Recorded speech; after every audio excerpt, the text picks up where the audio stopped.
Hello everybody, welcome back to the most requested video in a very long time, the FateUHC 3.0 overview video.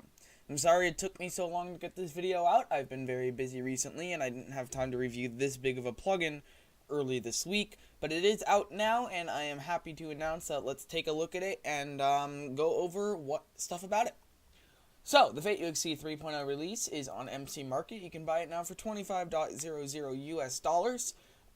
Yes, I said that in a weird way, but it's 25 bucks on MC Market. The automatic pay button will be through PayPal, but we also support Venmo, Cash App, Coinbase, Stripe. We support pretty much anything you can get. We support Bitcoin and all that. So if you want to pay using that, we are happy to take that. Just contact us on Discord. The link to that is down in the description. We're happy to help you out.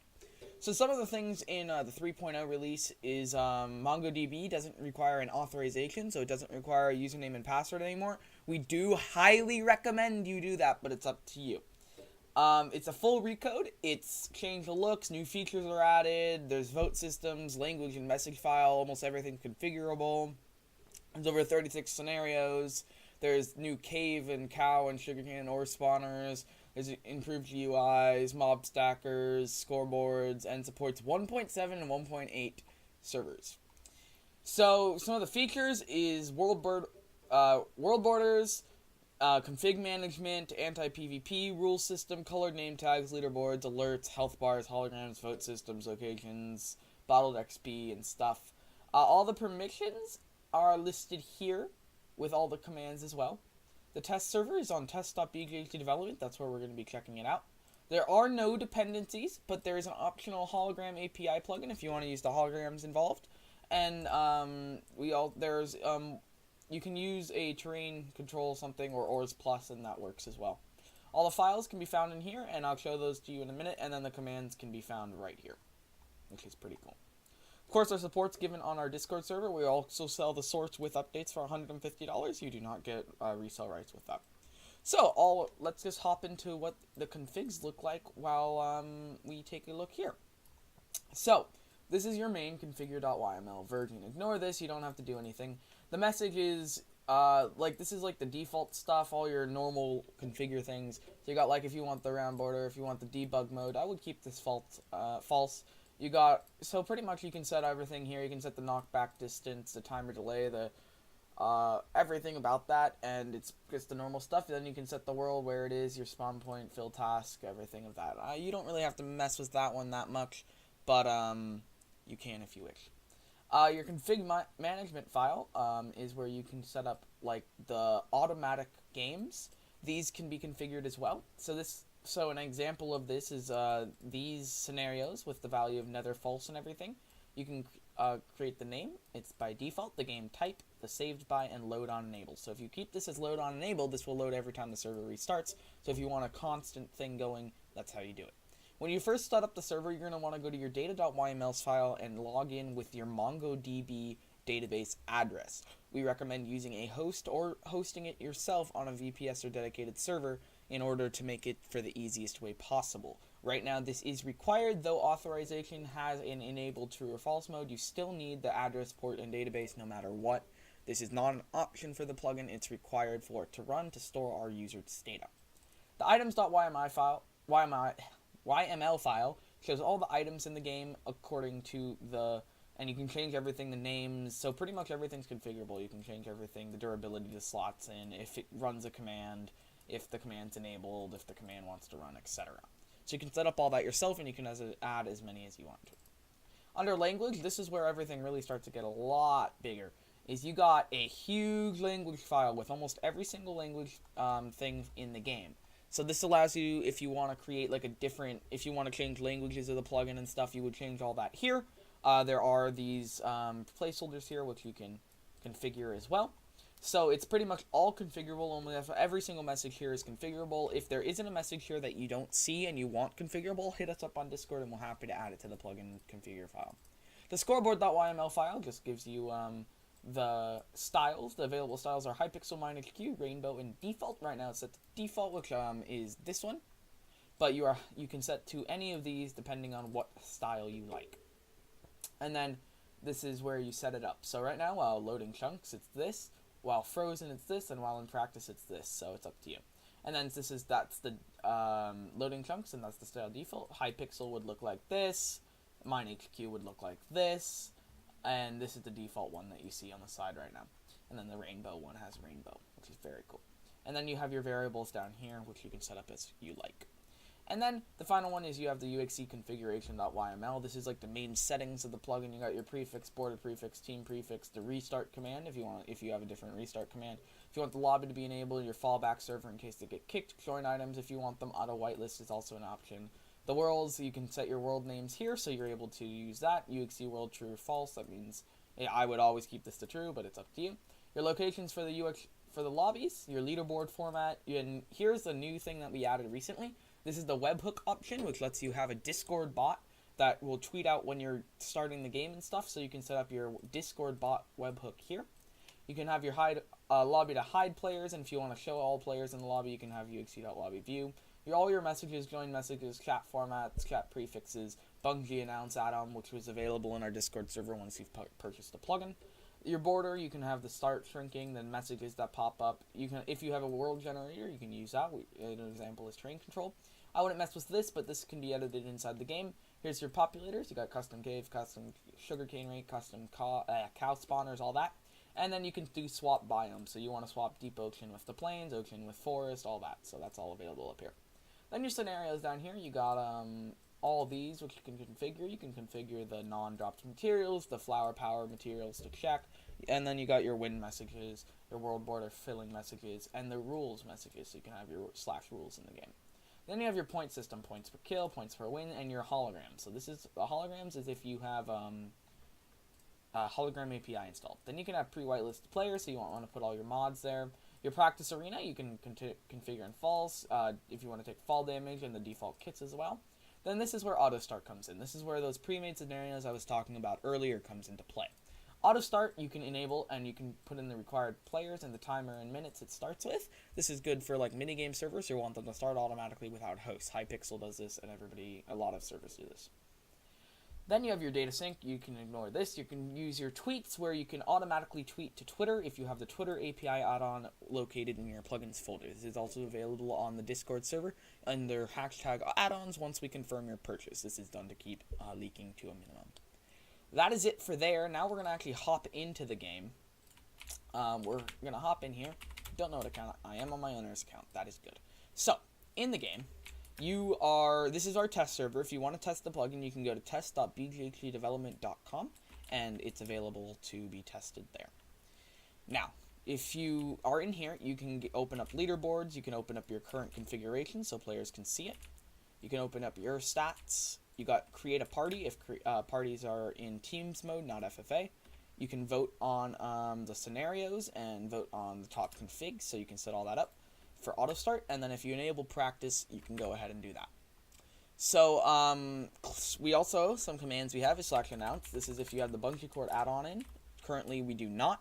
If you did have it in, it would announce the UXC game on every single server. You have /border, which would, if we were in a game, you would create the border size manually. You got clear lag, which would clear all the entities in the world. You got /data, so you can update the leaderboards, you can drop all, you can set the kills of a player, set the deaths, set the wins, set the kill streak, all of that. You have /give_all, which would allow you to give all an item. So let's do diamond_sword and 1. So that would work if we were in the game, so that's pretty cool. You can set game time. You can do that. /set game time. Never mind, that's for face slap only, sadly. Weird. You can do /starter inventory. What this does is I can't type. Starter inventory allows you to set up the starter inventory for your players when you get into the game, which is pretty cool. /UXC is the main command in the plugin. You got UXC start, set lobby, reload, locations, check relog, lag performance, stop loading, style. One cool thing is if you do /style, UXC style, it allows you to change the scoreboards in game. So if we want a rainbow scoreboard, it sets it to rainbow. If you want it to be MineHQ, it will set it to MineHQ. Hypixel to Hypixel, and default to default, which is pretty cool. It's very useful. You got UHC reboot and then the time, reboot the server. You got the set wins hologram locations and the set points holograms location as well. This will flicker a little. That's because I kept switching them. Normally you wouldn't switch them, but it will be fixed later on. Then you got select whitelist, which is your typical whitelist. If you are hosting, you can add on, off, add, remove, list, clear, all of that. Real quick, I'm just going to set this back to the Hypixel style and leave that like that. Then, the commands that are like for staff and stuff. You got select freeze, which is your normal command. For freezing players, you got slash inventory C. I can put that on my alt to see his inventory. There you go. You got slash spectator chat, which is toggle. I can't slash. And then that's your spectator chat. So spectators should be able to see them. You have slash respawn, which if this, if the game was playing, if you could respawn a player. You got slash scatter, which would scatter a player into the game.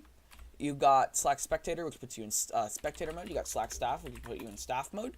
You got slash mod, which would put you in spectator mod as well, and slash it's the exact same as slash staff. You got slash alerts, which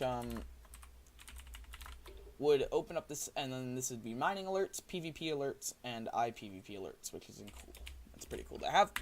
You got slash auto start, which would automatically set the auto start countdown. You got slash backpack, which if you had a team, if teams were enabled, you would be able to have a backpack with all your teams.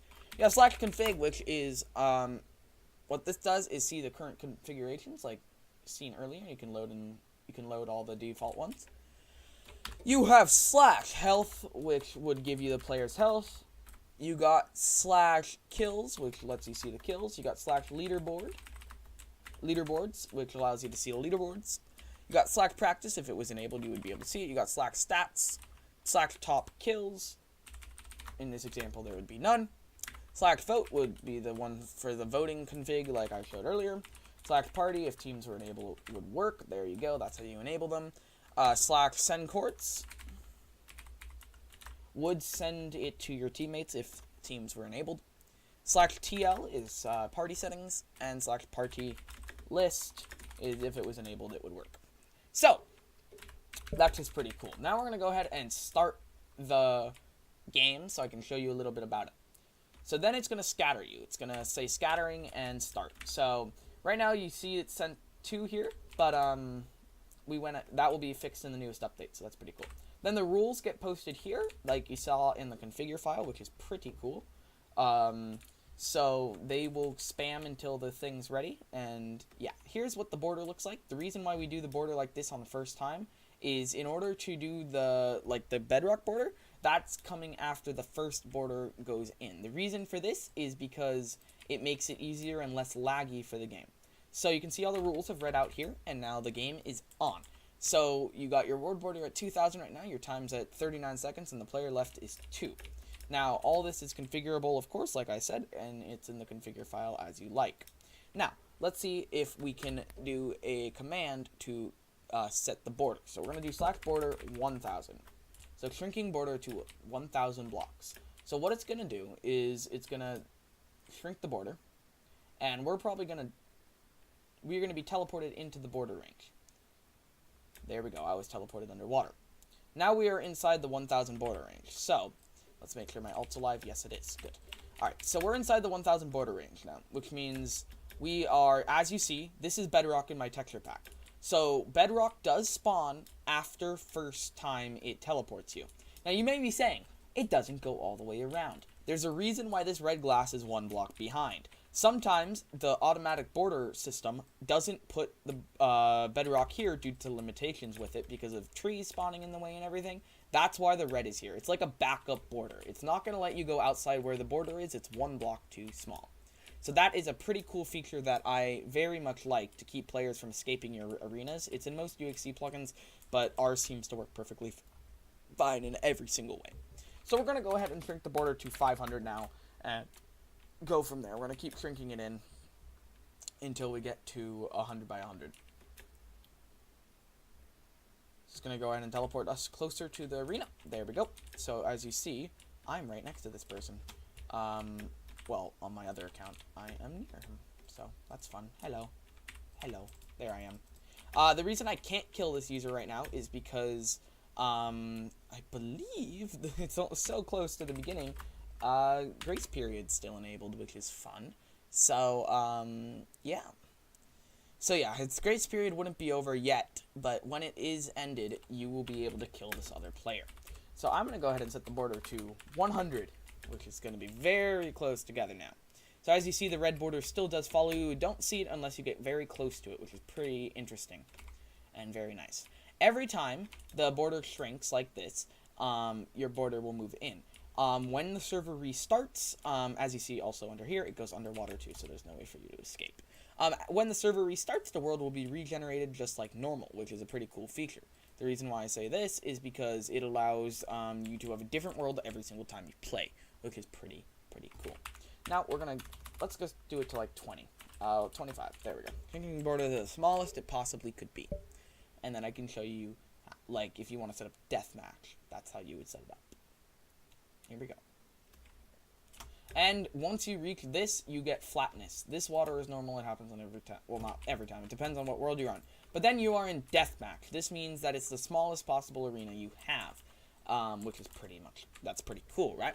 So it's the smallest arena you possibly have at the end, and, you know, it's how it works. Now, because I don't want to wait the time for the deathmatch and everything and all of that, keep it easy, and go through all that, what we're gonna do is we are going to just do this. Hold on, everybody.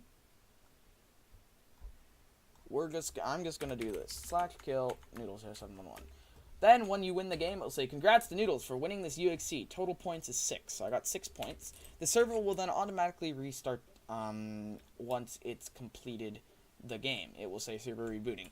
In the time where it's rebooting like this, it's actually saving the data to MongoDB. This is why it's required. It's required to save all the info, and it just does. So that's pretty cool. Then you got your XP bottle, and you can break the heads. And if you have this head and had gold in your inventory, you would be able to ignore these weird numbers. It's acting weird, but that will be fixed. Then the server gets closed, and you have completed the UHC game. If you have any questions about this plugin or anything about it, feel free to message us on Discord. It's BGHDDevelopment.com/Discord. So it's very useful for anybody who wishes to check it out and see. The test server is up 24 hours a day. If you do want to have a test game on it, please message us on Discord. It's the easiest way to get us online to be able to help you test it out and everything. So, thank you so much for watching. If you have any questions, feel free to let us know. Thank you all for watching. All the links to the plugins is down in the description below. How to buy it is as well. If you have any questions, please let us know. And I will see you in the plugin tutorial tomorrow. Goodbye.